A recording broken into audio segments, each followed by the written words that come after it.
प्रयास रंग अड्डा पर बहुत स्वागत करते हैं। आज इस रंग अड्डा पे लोक पंच की प्रस्तुति होनी है। ये लोक पंच जो वर्ष 2011 से लगातार सक्रिय है रंगकर्म के क्षेत्र में और लगातार नाटक करती आ रही है, जिसमें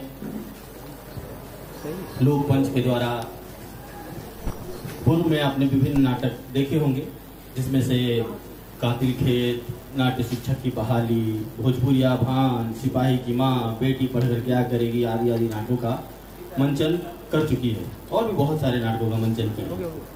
इस लोक पंच संस्था के सचिव मनीष महिवाल हैं, जो किसी परिचय के मोहताज नहीं हैं। आज के समय में बहुत मशहूर हैं, हमारे पूरे देश में लोग दूर दूर तक जानते हैं। उसी क्रम में आज एक और नाटक की प्रस्तुति होगी इसी संस्था के द्वारा, लोक पंच के द्वारा, इस प्रयास रंग अड्डा के मंच से। प्रयास रंग अड्डा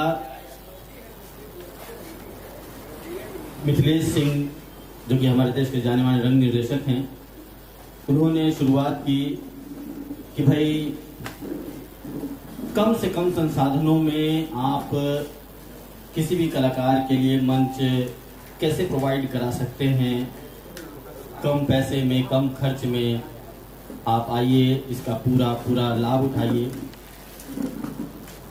तो रंगमंच, ये प्रयास रंग अड्डा की शुरुआत हो गई और यहाँ से बहुत सारे नाटक भी किए गए और एक फेस्टिवल भी मनाया गया है, 2 फेस्टिवल भी मनाए गए जिसमें बहुत सारे नाटक हुए, एक से बढ़कर एक नाटक हुआ।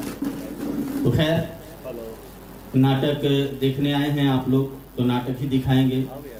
नाटक के बीच में ज़्यादा बात करना थोड़ा सा डिस्ट्रैक्शन का कारण बनता है, तो ये सीधे शुरू करते हैं हम नाटक। और नाटक शुरू करने से पहले नाटक के बारे में जान लीजिए कि ये नाटक कहता क्या है, ताकि नाटक देखने समझने में बहुत ही आसानी होगी। ये नाटक जो आज होना है,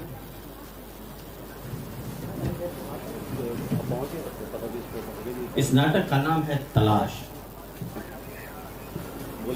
जी हाँ, सुरेंद्र वर्मा की लिखित कहानी मरणोपरांत से बहुत ही प्रेरित है। नाटक कहता यह है कि स्त्री का मन क्या चाहता है, इसी प्रश्न का उत्तर देना पुरुषों के लिए आसान नहीं है। शायद ही कभी पुरुष स्त्री के अंतर मन को छू सके। तलाश नाटक इसी संदर्भ में है। क्या कभी कोई स्त्री संपूर्णता में अपना जीवन जी पाती है? उसका पूरा जीवन इसी खोज में गुजर जाता है कि शायद कल कोई और पुरुष उसे समझेगा। इस कहानी में एक मुख्य किरदार है नीरजा। नीरजा जो एक शादीशुदा महिला है, उसको अपने पति दिवाकर से कोई शिकायत नहीं है। वो अपने पति की इज्जत करती है और उसका ख्याल रखती है। जीवन ठीक ठाक चल रहा है, लेकिन वो अभय से भी प्यार करती है और अपने पति को भी छोड़ना नहीं चाहती। पर उसे निर्णय तो लेना ही होगा कि वो अपनी बाकी जिंदगी किसके साथ गुजारेगी, दिवाकर या अभय, या सब कुछ ऐसे ही चलता रहेगा। तो ये अब इस मंच से प्रस्तुत है अजय शुक्ला एवं सुरेंद्र वर्मा द्वारा लिखित, मृत्युंजय प्रसाद द्वारा निर्देशित नाटक तलाश। जोरदार ताली।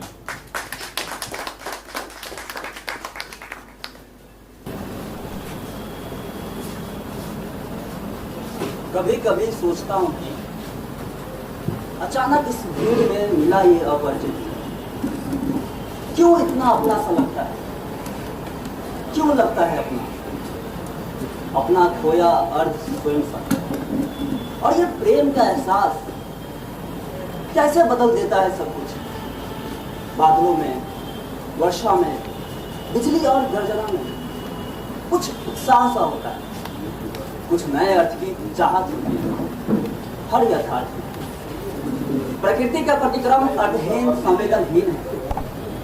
हमारा ही बदल जाता है दृष्टिकोण। फिर सिद्धांतों का क्या मूल्य जब हम खुद ही बदल जाते हैं।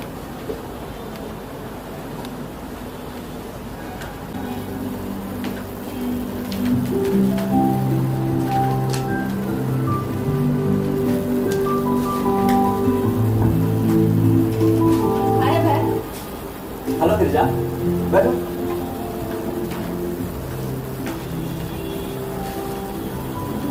कब से इंतजार कर रहे हो? तुमसे मिलते मिला। कैसी हो? बिल्कुल ठीक। तुम बताओ, लगा वापस काम पर? हाँ, कभी गया था। कल ही? माय गॉड, आते ही ऑफिस ले गए। हाँ, और करता क्या? मैं तो बस सारे दिन सोती रहती थी। इतनी थकान सी लग रही थी, दिवाकर ने भी छुट्टी ले ली। सच, ये मद्रास का ट्रिप काफी टाइमिंग था। हाँ, मैं भी आकर 11:30 तक नहा धोकर तैयार हो गया। फिर घर में क्या करता, तो ऑफिस चला गया। तुम्हें फोन किया था ऑफिस से, तो पता चला तुम आज नहीं आओगी। यहाँ ऑफिस छोड़ छाड़ कर मिलने की क्या सूझी? ऑफिस में कुछ मन नहीं लग रहा। तुमसे मिलने का मन। मैं जानती हूँ, तुम्हारा फोन जरूर आएगा। जानती थी या चाहती थी? इंतजार कर। कुछ बड़ा अजीब सा लग रहा है। कैसा अजीब? कुछ अच्छा नहीं, जैसे कुछ मिसिंग है। मैं जो मिसिंग थी। तुम ऐसे हंसते क्यों हो? तो क्या करूं? तुम्हारा ये खुलकर हंसना कभी मुझे बहुत अच्छा लगता है। पर कभी मानो। क्या हो? बोलो। बोलो। हाँ, बताओ क्या कभी करो? पर कभी कभी लगता है तुम इस हंसी के पीछे कुछ छिपा रही हो। हाँ। अखर, तुम मेरी हर बात कैसे समझ गए? ऐसे क्या लगा तुम्हें? कुछ नहीं। क्या करूं, बोलो। रोते रहने से तो हंसना अच्छा है ना? हाँ, तो मैं कह रहा था कि तुमने मुझे बहुत मिस किया। हाँ, अच्छा ये बताओ तुम्हें कैसा महसूस हुआ? कब? अरे पिछले 24 घंटों में। मैं तो ज्यादा समय सोती हूँ। कल और भी ट्रेनिंग कोर्सेज आए थे, पर मैं नहीं जाती थी। किसी न किसी बहाने से एक्सटेंशन ले ली। फिर इस बार क्यों गई? खूब सी ली। किस चीज से? कोई खास चीज से नहीं। बस यूं ही। रोज की मोनोटोनस जिंदगी से बैठे बैठे बिना बात की खींच सी होती। तब ये चांस आया। मैंने सोचा चलो अच्छा चेंज हो जाएगा। बोर हो गई। और कैसा चल रहा? अरे मुझे तो लग रहा है कि मैं ही चेंज हो गई हूँ। गुड। और क्या करती रही कल सारे दिन? बस बातें होती रही। बताया मद्रास ट्रिप के बारे में। और क्या? और कुछ नहीं। तुम्हारे बारे में सोचती। हाँ, कुछ बातें सोचकर बैठे बैठे हंसी आ जाती है। अगर तुम ही कैसे फनी हो। तिवारी साहब की मैजिक शो वाली बात तो जब भी सोचती हूँ हंसी आती है। तुम भी बस दिवाकर पूरी बातें कोई ऐसी बात रह तो नहीं गई जो तुम दिवाकर को बताने से भूल गई? हाँ,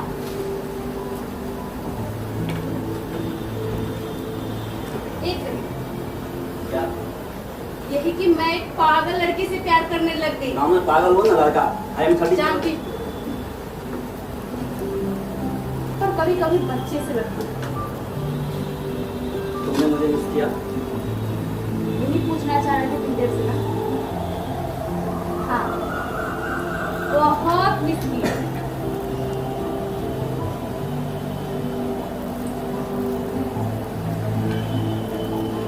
क्या हुआ?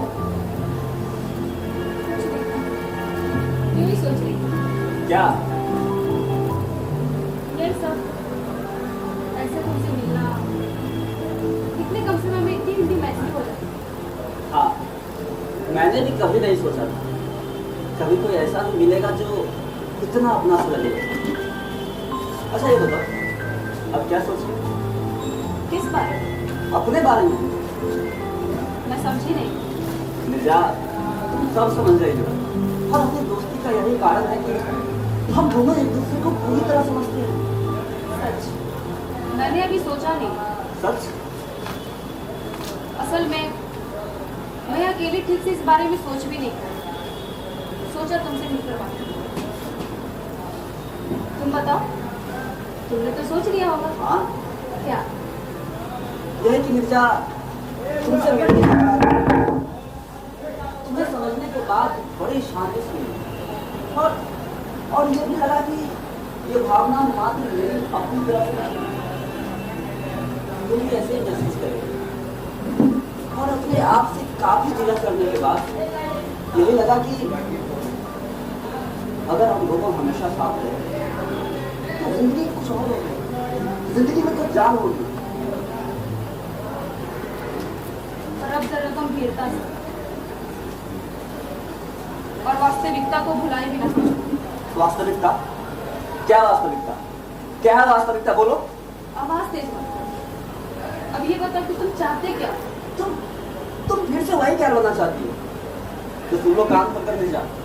मैं अपनी बाकी जिंदगी तुम्हारे साथ बिताना चाहता हूँ, समझे? कैसे? तुमने सोचा ये कैसे हो पाएगा? Are you married? हाँ, पता है।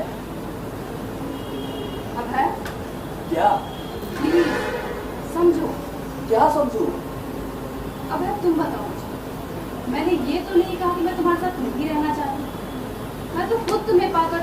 फिर क्या परेशानी है? तरीका बड़ा सीधा सा है। मैं कानूनी तरीके की बात नहीं कर रही। मैं भी नहीं कर रहा। फिर तुम सोच रही हो ये सालों से चल रहे सड़े गले बंधन कैसे तोड़े जाए, है ना? यही बात है ना? मैं बताऊं, मुझे आज तक समझ में ये नहीं आया कि इन सामाजिक संबंधों को बंधन क्यों कहते हैं। बंधन इज बॉन्डेज, स्लेवरी। तुम कहना चाहते हो कि मैं दिवाकर को छोड़ दूं? मैं कह रहा हूं तुम वो करो जिससे तुम्हें शांति मिले, जिसमें तुम्हारी आस्था हो। किसी को दिखाने के लिए एक झूठा जीवन मत जियो, बस।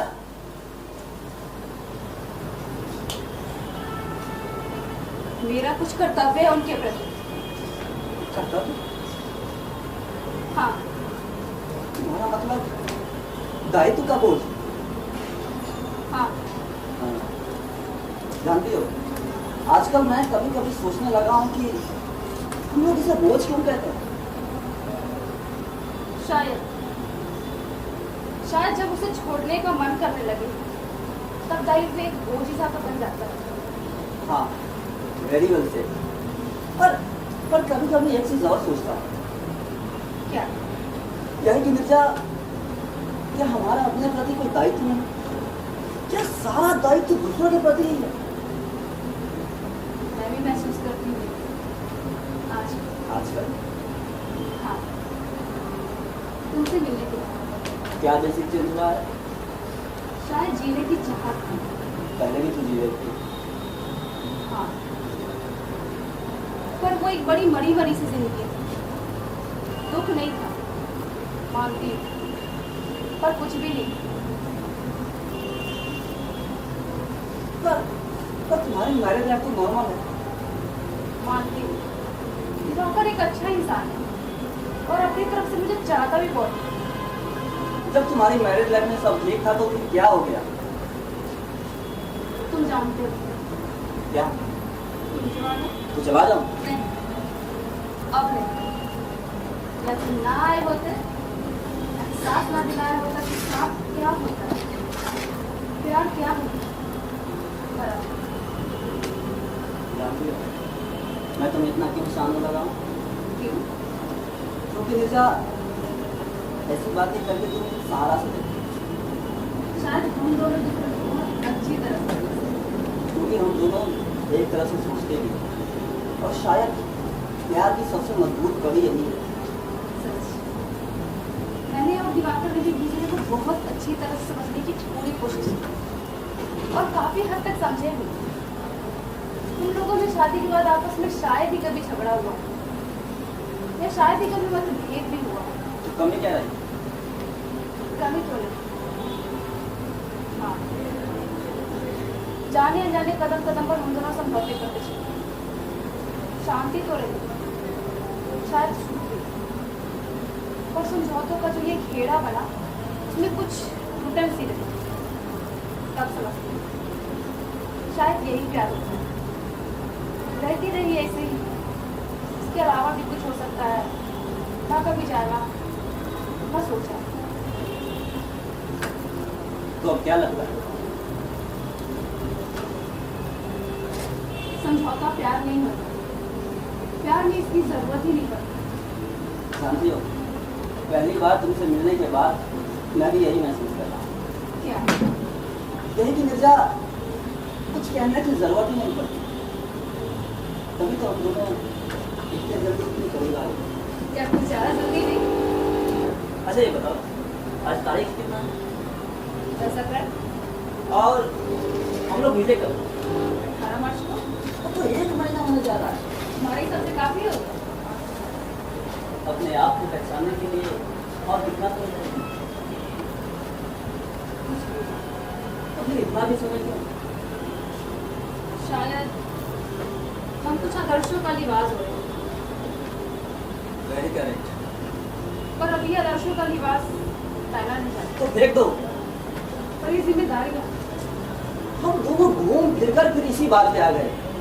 मिर्जा, हम सिर्फ अपने लिए ही तो निर्णय कर सकते हैं, किसी और के लिए निर्णय करने का अधिकार कहाँ है किसी को?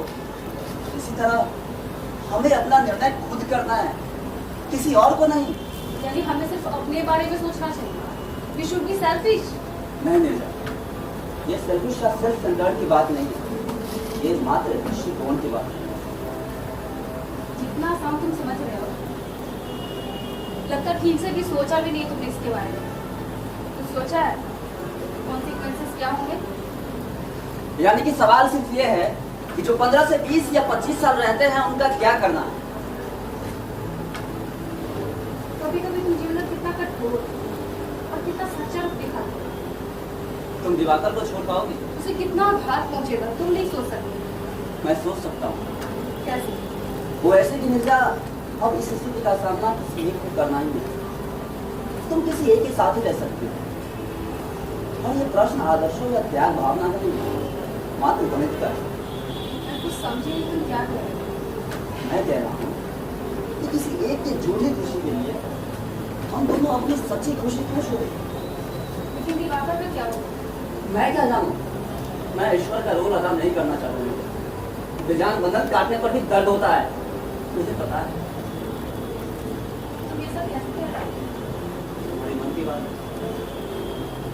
शायद हाँ, पर मेरी तो हिम्मत नहीं उतनी सके। विचार एक, कहना भी एक ही है। That's why I love you।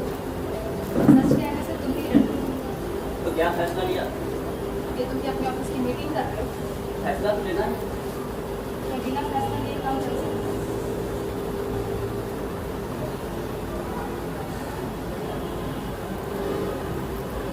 अभी इमोशनल ना हो, मुझे घर भी जाना है। अब ये बताओ कि करना क्या है? मेरे ख्याल से तुम दिवाकर से बात करके देखो। मैं? और क्या, मैं करूँगा। कि मैं कैसे कर पाऊंगी? और क्या रास्ता है? सलाह जी देखो देखो। वो हिंट नहीं समझ सकता, तुम्हारी तरह स्मार्ट नहीं है, सिंपल सा इंसान। जानता हूँ। कैसे? वो ऐसे कि निर्जा तुम 50 बार बता चुकी हो उसके बारे में।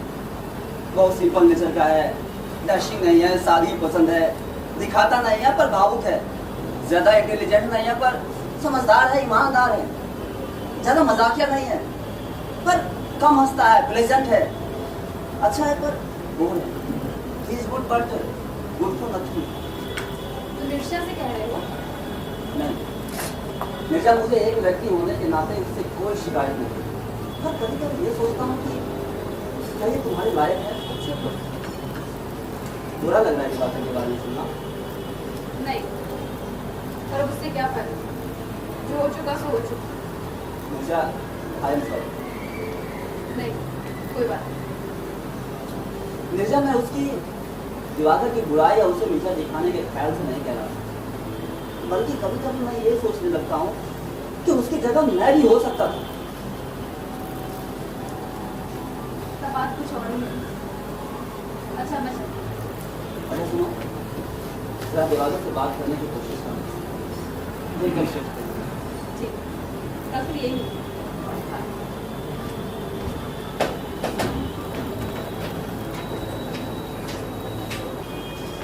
कर्तव्य? हाँ, तुम्हारा मतलब दायित्व का बोझ? हाँ। हाँ। जानती हो, आजकल मैं कभी कभी सोचने लगा हूँ कि हम लोग इसे बोझ क्यों कहते हैं। शायद शायद जब उसे छोड़ने का मन करने लगे तब दायित्व एक बोझ ही सा बन जाता है। हाँ, वेरी वेल से। पर कभी कभी एक चीज और सोचता हूँ, क्या? यह कि मिर्जा, क्या हमारा अपने प्रति कोई दायित्व नहीं? क्या सारा दायित्व दूसरों के प्रति ही है? मैं भी महसूस करती हूँ आज। आजकल हाँ, तुमसे मिलने के बाद क्या बेसिक चेंज हुआ है? शायद जीने की चाहत थी। पहले भी तो जी रही थी। हाँ, पर वो एक बड़ी मरी मरी सी जिंदगी थी। दुख नहीं था, मानती हूँ, पर कुछ भी नहीं। पर तुम्हारी मैरिज लाइफ तो नॉर्मल है। मानती हूँ, दिवाकर एक अच्छा इंसान है और अपनी तरफ से मुझे चाहता भी बहुत है। जब तुम्हारी मैरिज लाइफ में सब ठीक था तो फिर क्या हो गया? तुम जानते हो। क्या? तुम जवान हो? तो चला जाओ। नहीं, अब नहीं। जब तुम ना आए होते, एहसास ना दिलाया होता कि साथ क्या होता है, प्यार क्या होता है। बराबर। जानती हो, मैं तुम्हें इतना क्यों शान लगा हूँ? क्यों? क्योंकि निर्जा, ऐसी बातें करके तुम सहारा से देती। शायद हम दोनों बहुत अच्छी तरह से। क्योंकि हम दोनों एक तरह से सोचते भी हैं। और शायद प्यार की सबसे मजबूत कड़ी यही है। सच। मैंने और दिवाकर ने भी एक दूसरे को बहुत अच्छी तरह से समझने की पूरी कोशिश की और काफी हद तक समझे भी। तुम लोगों में शादी के बाद आपस में शायद ही कभी झगड़ा हुआ या शायद ही कभी मतभेद भी हुआ। तो कमी क्या रही? कमी तो नहीं। हाँ, जाने अनजाने कदम कदम पर हम दोनों समझौते करते चले। शांति तो रही, शायद सुख भी। और समझौतों का जो ये घेरा बना, उसमें कुछ घुटन सी रही। तब समझती शायद यही प्यार होता है। रहती रही ऐसे ही, इसके अलावा भी कुछ हो सकता है, ना कभी जाना, ना सोचा। तो अब क्या लगता है? समझौता प्यार नहीं होता, प्यार में इसकी जरूरत ही नहीं पड़ती। जानती हो, पहली बार तुमसे मिलने के बाद मैं भी यही महसूस कर रहा हूँ। क्या? यही कि मिर्जा, कुछ कहने की जरूरत ही नहीं पड़ती। तभी तो हम दोनों इतने जल्दी इतनी करीब आए। क्या कुछ ज़्यादा जल्दी नहीं? अच्छा ये बताओ, आज तारीख कितना है? 10 अप्रैल। और हम लोग मिले कब? 18 मार्च को। अब तो 1 महीना होने जा रहा है। तुम्हारे हिसाब से काफी हो गया। अपने आप को पहचानने के लिए और कितना समय चाहिए? तो फिर इतना भी समय क्यों? शायद हम कुछ आदर्शों का लिबास हो रहे हैं, वेरी करेक्ट। पर अभी आदर्शों का लिबास पहना नहीं जाता। तो देख दो, पर ये जिम्मेदारी है। हम दोनों घूम फिर कर फिर इसी बात पे आ गए। मिर्जा, हम सिर्फ अपने लिए ही तो निर्णय कर सकते हैं।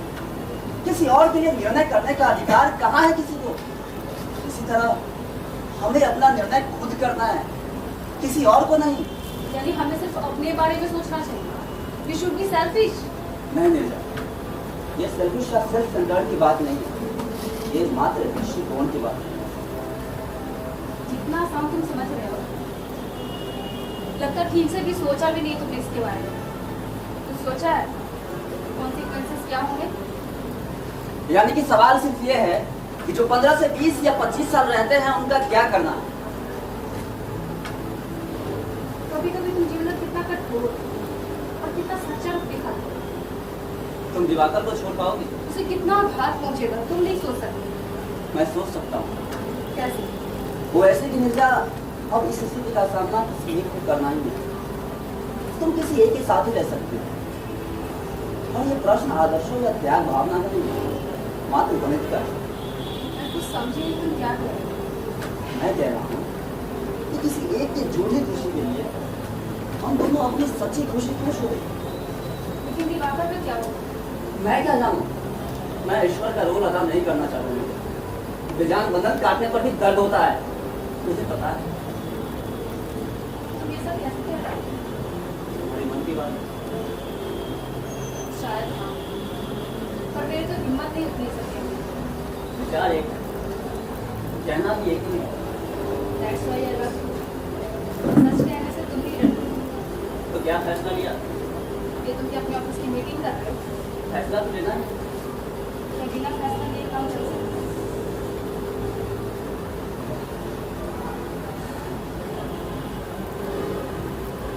अब इमोशनल ना हो। मुझे घर भी जाना है। अब ये बताओ कि करना क्या है? मेरे ख्याल से तुम दिवाकर से बात करके देखो।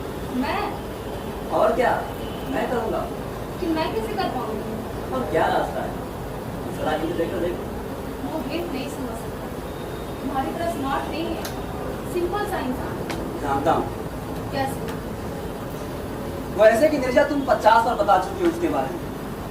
वो सिंपल नेचर का है, डैशिंग नहीं है, सादी पसंद है, दिखाता नहीं है पर भावुक है, ज्यादा इंटेलिजेंट नहीं है पर समझदार है, ईमानदार है, ज्यादा मजाकिया नहीं है पर कम हंसता है, प्लेजेंट है, अच्छा है पर बोल है। He is good but good for nothing। तो निर्षा से कह रहे हो? नहीं, निर्जा मुझे एक व्यक्ति होने के नाते इससे कोई शिकायत नहीं, पर कभी कभी ये सोचता हूँ कि क्या ये तुम्हारे लायक है? बुरा लग रहा है बात के बारे में सुनना। नहीं, पर अब उससे क्या फायदा? जो हो चुका सो हो चुका। Nirja, I am sorry। नहीं, कोई बात नहीं। निर्जा, मैं उसकी दिवाकर की बुराई या उसे नीचा दिखाने के ख्याल से नहीं कह रहा, बल्कि कभी कभी मैं ये सोचने लगता हूँ कि उसकी जगह मैं भी हो सकता था। तब बात कुछ और ही है। अच्छा, मैं चलती हूँ। अच्छा सुनो, जरा दिवाकर से बात करने की कोशिश करो। बिल्कुल शिफ्ट करो। ठीक, कल फिर यही होगा। बाय।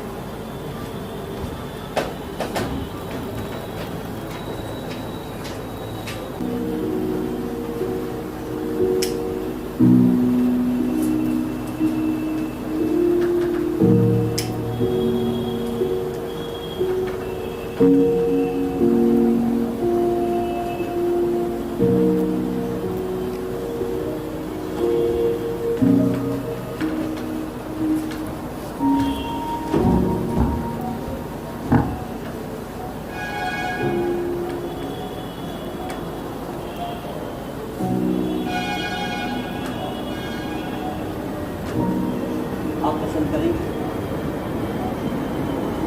वैसे आप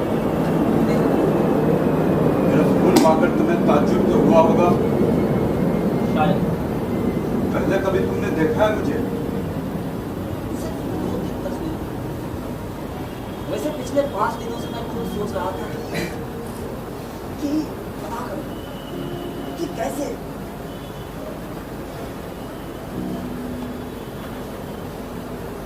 ट्रक के साथ मैडम क्रैश हो गई। अस्पताल पहुंचने के 7-8 मिनट बाद ही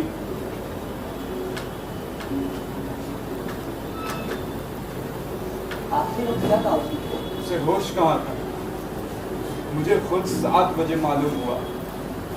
घर पहुंचने पर मैंने तुम उस लम्हे में उनके साथ नहीं थे। तुम्हें कब पता चला?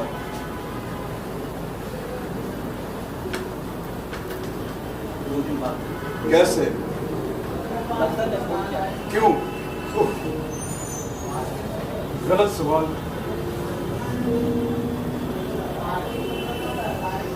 पिछले दिन मिलने की बात हुई, अब नहीं आई। फिर अगले दिन एक्सीडेंट की खबर आई। कैसा लगा? अफसोस तो बहुत हुआ होगा कि दिल बहलाने की एक चीज मुफ्त में हाथ से निकल गई। तुम्हें शर्म नहीं आती? जो चली गई है उसके लिए तुम कैसे समझोगे कि वो क्या थी मेरे लिए?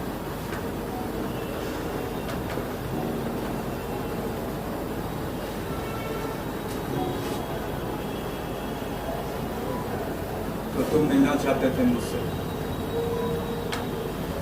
हाँ, क्यों? कि तुम्हें देख तुमसे बात करूं। 2 दफा फोन तक किया।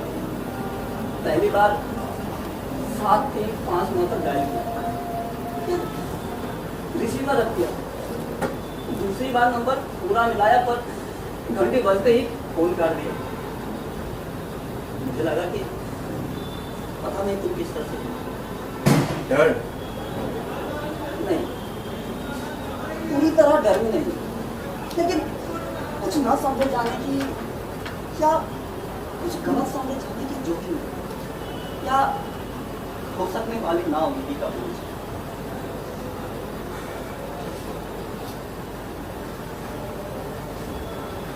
मेरा फोन पाकर तुम्हें छुटकारा समझो, क्यों?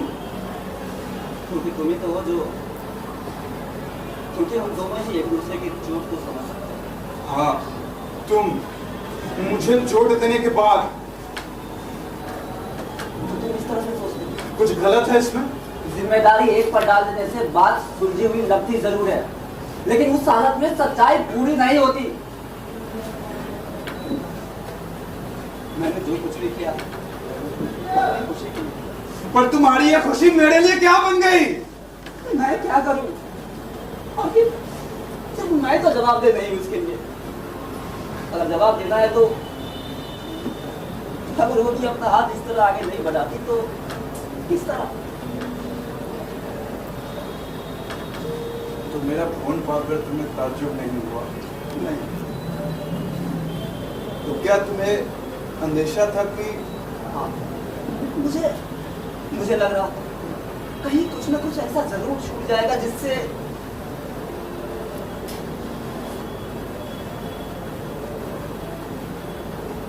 उसके पर्स में एक मखमली डिब्बी थी,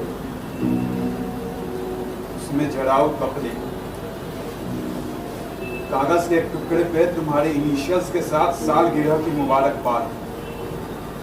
उसकी दराज में एक डायरी थी, एक फोन नंबर बिना नाम का।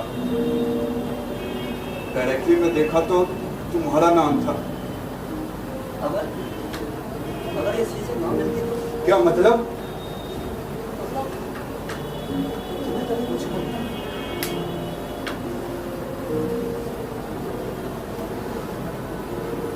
कई बार उलझन जरूर होती थी, जैसे उसका अचानक गुमसुम हो जाना, अपने ही आप मुस्कुरा उठना, कई शामों की नामौजूदगी, और बहुत सर्द हो गई। कब से था ये सिलसिला? पहले मैंने पूछा है। पर जानने मैं आया हूं। एक साल से बड़ा कब?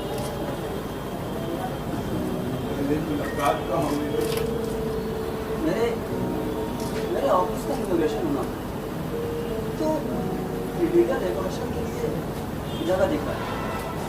फिर बजट और प्लानिंग पर बातें हुई, फिर उसके बाद ने असाइनमेंट पूरा किया। पहली पेमेंट के बाद एक मुलाकात। कहा? चर्च की। फिर हमने कॉफी की, कोना कॉफी, चीज सैंडविच के साथ। इसके लिए कहा किसने था? जाहिर है कि मैंने।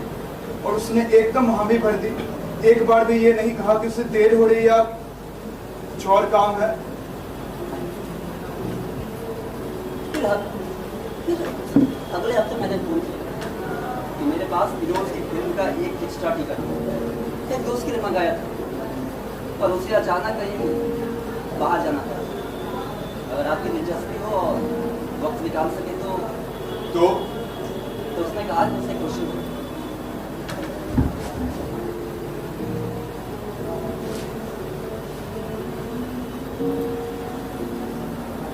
पहली मर्तबा उसका हाथ नहीं थामा था, हाँ, उसने एक बार भी नहीं हटाया।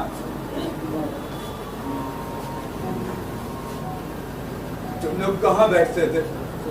Emboli, Persian dairy, Leopold.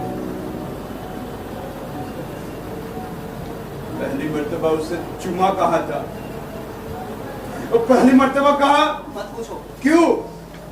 क्योंकि चोट पहुंचेगी, चुभन होगी। वो तो तभी से हो रही है जब से मालूम हुआ था। मेरे घर में, मेरे कमरे में, मेरे बिस्तर पर।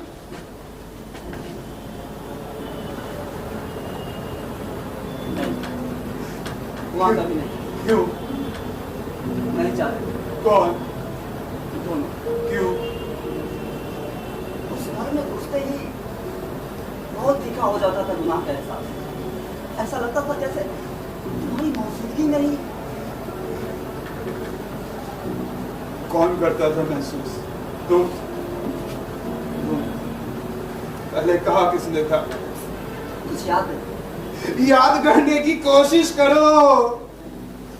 शायद लेकिन क्यों कर दी थी ऐसा महसूस? क्योंकि करती थी, इस सब के बावजूद इसी वजह से झूठ है। मैं बोलूंगा। तुम भी जानते होंगे। काश काश तुमने देखी होती उसकी मन की बची, पास आते आते छिटक जाना और तकिए में मुंह छिपाए कमजोर हो जाने का सुख और उस सुख की शर्मिंदगी। उसे तुम्हारा बहुत ख्याल रहता था, तुम्हारे बारे में बहुत बात करती थी। तुम्हें कार्बोरेटर की कॉफी पसंद है, तुम्हें सब्जी में प्याज अच्छा नहीं लगता, बट का पानी पीने से तुम्हारा गला खराब हो जाता है। तुम मिठाई के लिए एलर्जिक हो। ऐसा लगता था जैसे सजा दे रही हो मुझे। इतना भी नहीं सह पाते थे। बात साफ साफ मेरे और उसकी बीच थी। पर मेरा रिश्ता क्या था उससे? क्या था रिश्ता? अगर इतना ही घमंड है अपने इस रिश्ते पर, तो क्यों ना उसकी जंजीर बनाकर उसके पैरों में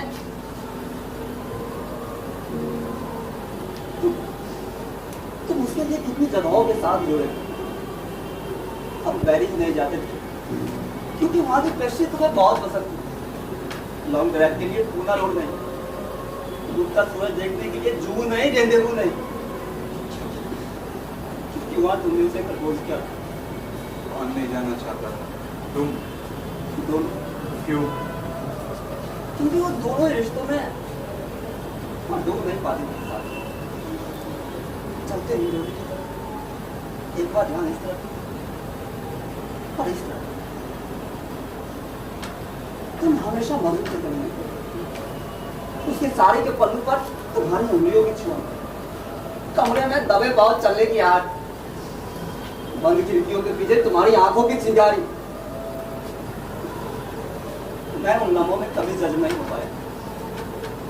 हमेशा रहती थी ये छुआ, कल रात तुमने उसे छुआ था और आज की रात भी तुमसे।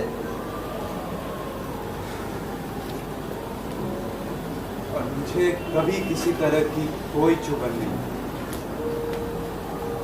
जब वो मेरे नजदीक होती थी तो मुझे लगता था कि बस इसके आगे कुछ और दरकार नहीं। सारा इत्मीनान, सारा सुख, सारा सुकून यही तो है। पर नहीं, बिल्कुल गलत थे विलम ने। पूरा एहसास ही गुमराह था। और मैंने यह इल्जाम लगाया था कि वह सिर्फ अपनी शादी की उकतार दूर कर रही है। लेकिन मैंने कहा तो है कि वो बहुत सर्द हो गई थी। एक साथ में, इस एक साल में इतना जोर क्यों दे रहे हो तुम? क्योंकि तभी तो मिलना हुआ था। पिछले कुछ दिन जब यह शख्स बार बार डंक मारता था, आगे बढ़ा हुआ हाथ यूं लौट आता था पीछे, जैसे जैसे उसके लंबे घुंघराले बाल हैं। सांप के छोड़े कैंची और इस शक की करवाहट इस तरह घुल गई थी मन में कि साथ की घड़ियों के बाद जो बाकी एहसास बचता था वो इसी का सिर्फ का।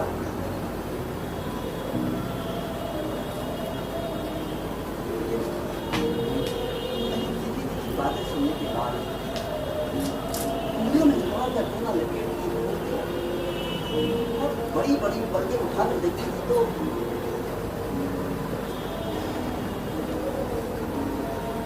तो तुमने पहचान ली थी उसकी वो खासियत। दरअसल सबसे पहली चीज जिसने मुझे उसकी ओर खींचा था ये वही नजर थी। उसकी नसीब सैकड़ों की भीड़ में भी पहचान सकता है। शहरी के 2 पैक पीने के बाद कितनी हल्की हो जाती है। एक मासूम कबूतर कभी उस रोड कभी उस टहनी पर, कभी लंबी उड़ान के बाद झील के उस पार और उसके गाये गानों बहते अंगारे समझते हैं।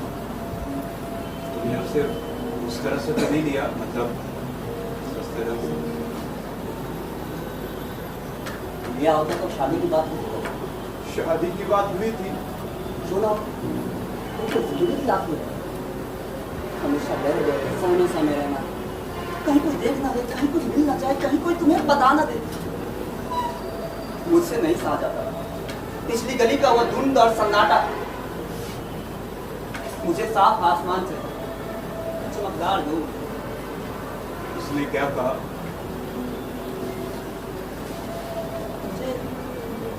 मुझे सोचने की मोहलत हुई तो 3 बार वक्त ली पर फैसला नहीं कर पाया।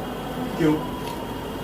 क्योंकि दोनों रिश्तों में वहां तक नहीं पहुंचे थी जहां, क्योंकि तुमको लेकर वो अभी भी अपने अंदर कुछ सोच नहीं पाते। कम से कम तुम्हें चोट देने की ताव जुटा पाना बहुत मुश्किल था उसके लिए, क्योंकि बीते दिनों की खातिर मुझे नहीं चाहिए किसी की दया। मैं भिखारी नहीं हूं जो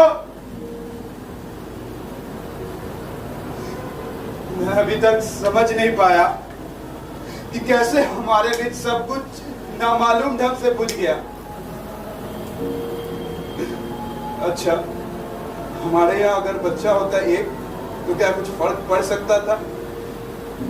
पर अगर फर्क पड़ना ही होता तो ऐसा दलील ही क्यों देती कि वो बंधना नहीं चाहती अभी से?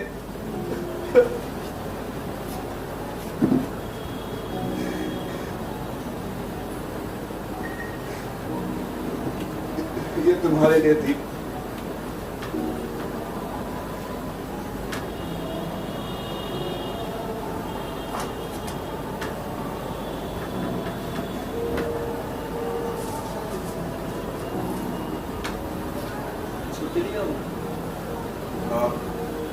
कब तक? परसों सच मोड़ी है और बढ़ा दूंगा। क्यों? क्या ये बेहतर नहीं होगा कि काम नहीं जुड़कर मैंने भी छुट्टी ली 2 दिन की, पर खालीपन इस तरह छा जाता है मेरे दिमाग पर कि यादों के दबाव से नसें फटने लगती हैं। बिल्कुल बेकार की बात है। ऐसा होता तो ये नहीं होता, वैसा होता तो बात यहाँ तक पहुँचती ही नहीं। इसका कोई मतलब ही नहीं। इसके दिन भर का देर रात तक रेस्टोरेंट और फिर बिस्तर। नींद कैसी आती है? कभी गहरी कभी कभी गई है तुम्हारे यहाँ? नहीं। इसलिए तुम एक हद तक अपने आप को काट सकते हो, पर मेरे घर की एक एक चीज उसकी याद से जुड़ी हुई है। मैं खिड़की खोलूं तो, मैं पर्दा हटाऊं तो, मैं तो 10 सेकंड नहीं काट सकता उस 4 दीवारी में। अब किसी ना किसी बहाने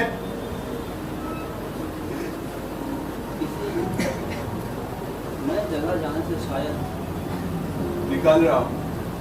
कल शाम, आज शाम को कहाँ?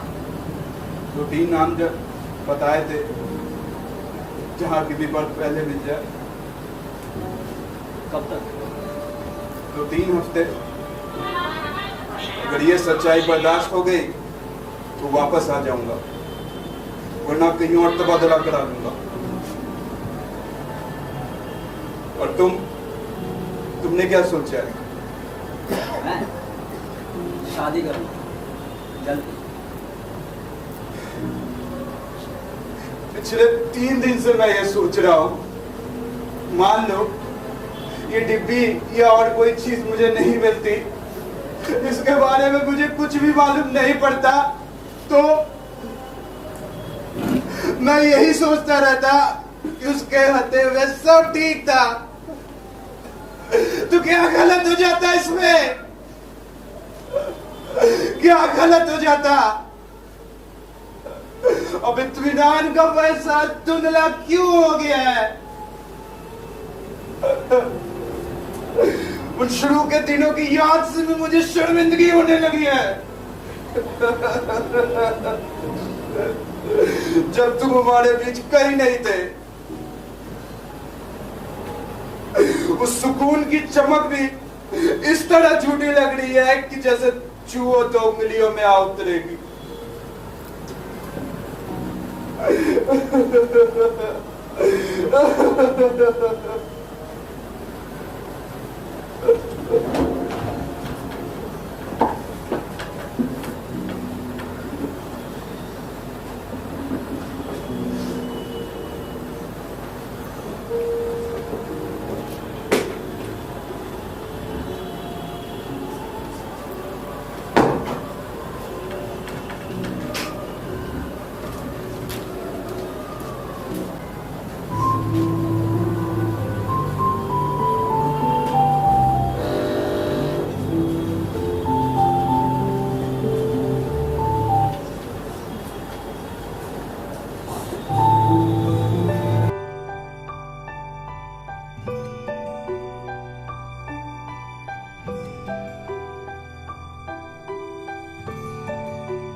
सुनिए, चाय लेंगे?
आपकी चाय रख रही हूँ यहाँ, पी लीजिएगा।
पड़ोस वाले शर्मा जी आपका वेट कर रहे हैं। कह तो घर पे नहीं है।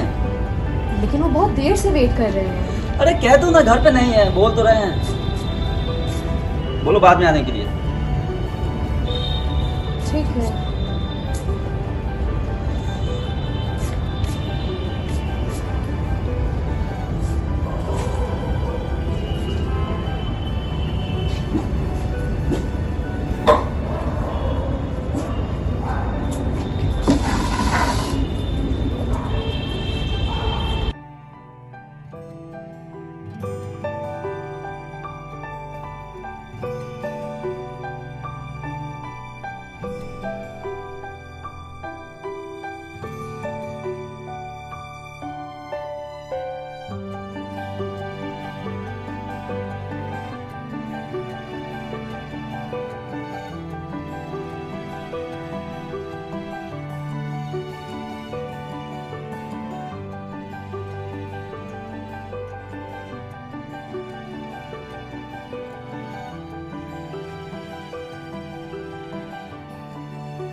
चाय पी ली आपने?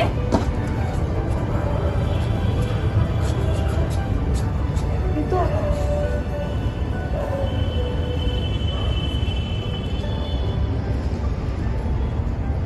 किसकी तस्वीर है ये?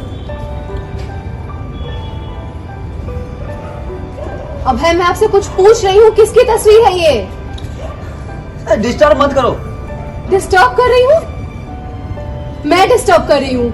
आपकी बीवी हूं मैं। जब से आए हैं तब से ना कुछ खा रहे हैं ना कुछ पी रहे हैं। शर्मा जी आपका तब से वेट कर रहे हैं और आप इसकी पता नहीं किसकी तस्वीर बना रहे हैं। तुम नहीं समझोगी, जाओ तुम यहाँ से। क्या नहीं समझूंगी मैं? कौन है ये? बोल रहा हूँ ना, जाओ यहाँ से।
नीरजा,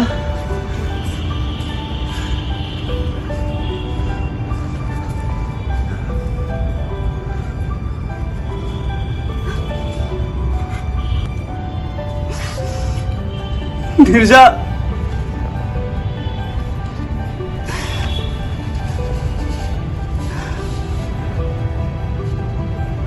मुझे माफ कर दो नीरजा।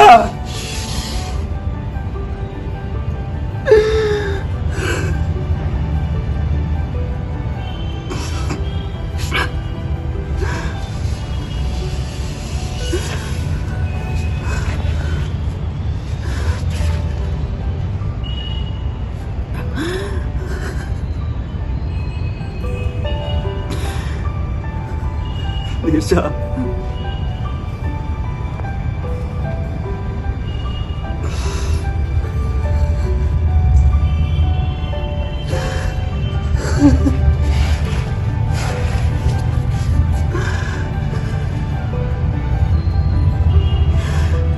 अभय क्या बात है, आप ऐसे चिल्ला।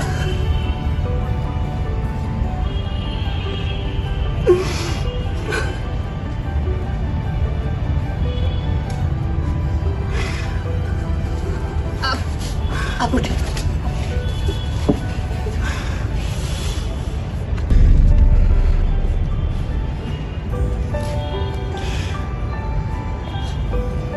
अभय अभय कोई बात नहीं, कोई बात नहीं।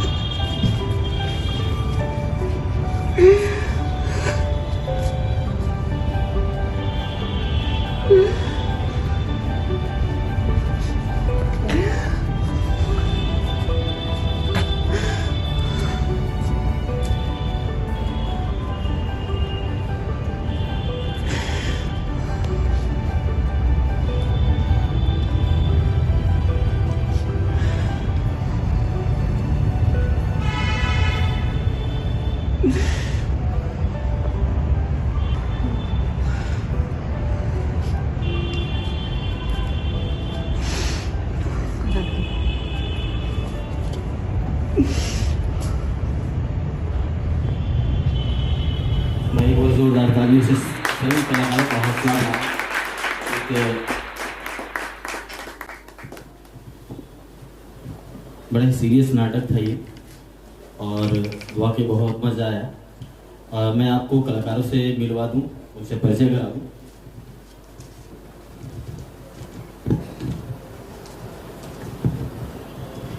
देखिए, पहले मंच के पीछे से जो सहयोग कर रहे थे प्रकाश राम प्रवेश जी और मनीष जी का, तालियां बजाइए भाई इनके लिए।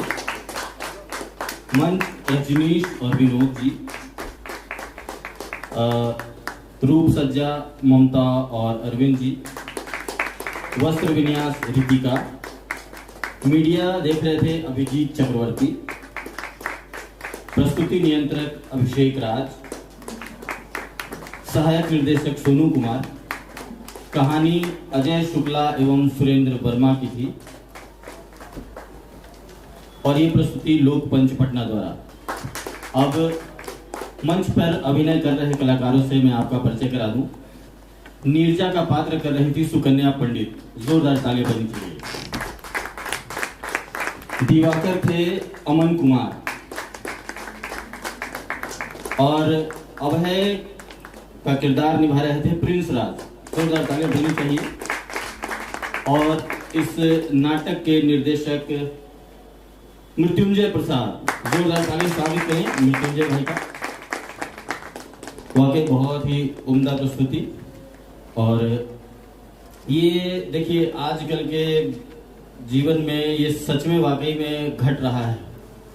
हर 100 में समझिए कि 70 लोगों के साथ ऐसा ही घटना हो रहा है आज के जीवन में। और ये बहुत ही नज़दीकी से समझ के जान के लिखा गया और उसको उतना ही बेहतर प्रस्तुत किया गया यहाँ पे।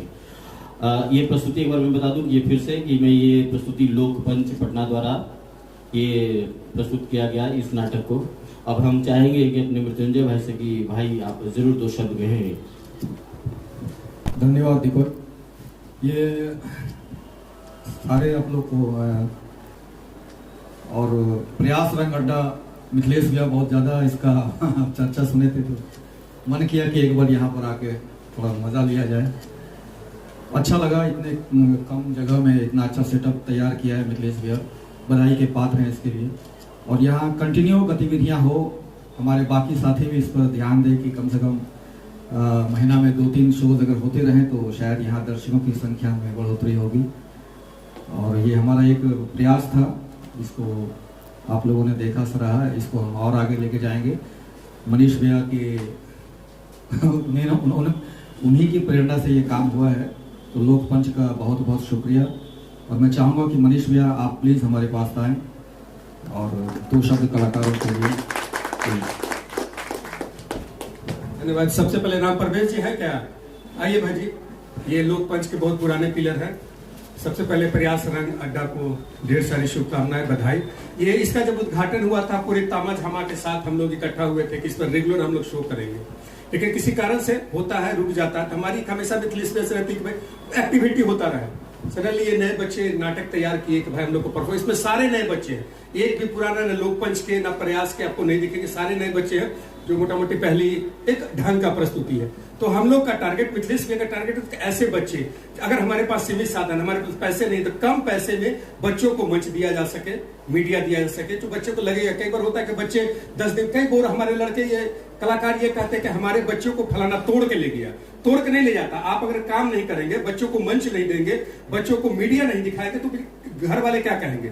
इससे एक लगता है कि बूस्टअप होता रहता है। मिथलेश भैया का सोच, ये रंग अड्डा हम लोगों ने इसलिए शुरू किया था कि कोरोना काल से लेकर के अभी तक मेरे पटना का कालिदास रंगालय जो लगभग 8-9 महीना हो गया, लग रहा है 5-6 महीना और लगेगा बनने में, तो हॉल की दिक्कत है, उसके लिए इस हॉल का निर्माण किया गया, प्लान किया गया।